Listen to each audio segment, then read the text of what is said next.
My name is Tyler Taps. I am an assistant professor in the Recreation Management Therapeutic Recreation program in the School of Applied Health and Educational Psychology at Oklahoma State University.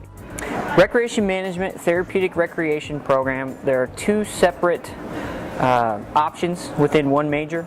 The recreation management students are typically recreation programmers, people who would work at your YMCA, also outdoor recreation providers, people who have outdoor leadership special training, who will go provide programming in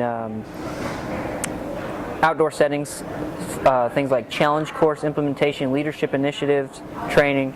Also MWR, morale, welfare, recreation. We send a lot of people around the globe providing services, recreation services to families of military or families of federal government employees. The therapeutic recreation option is basically students who work in more of a clinical setting, providing recreation therapy as a rehabilitation tool to students. We're a pretty small program, just over 100 students, and I could tell you every single student's name. You get to know them personally, and I think the students respond to that also.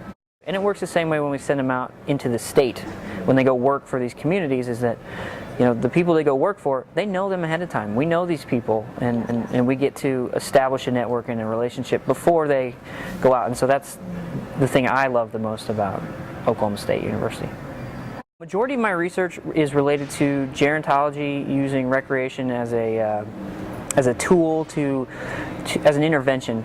For instance, some of the research we've done, specifically, we use recreational programming in long-term care facilities to lower perceived depression. So how depressed somebody is, we'll basically measure their depression. We'll intervene with our own type of programming, something unique. We try to be as creative as possible, use new ideas, creative programming that people isn't what we would consider standardized. Implement that for 12 weeks, measure, and see if it's having an impact. Some of the most recent research that I have been associated with our research team has been using service learning with students to specifically working with older adults. What we've found is that students are uncomfortable around older adults, and with the baby boomer generation being the mass amount, we're going to have a lot of older people. So we want to make sure that our students, our professionals going to work in areas are comfortable.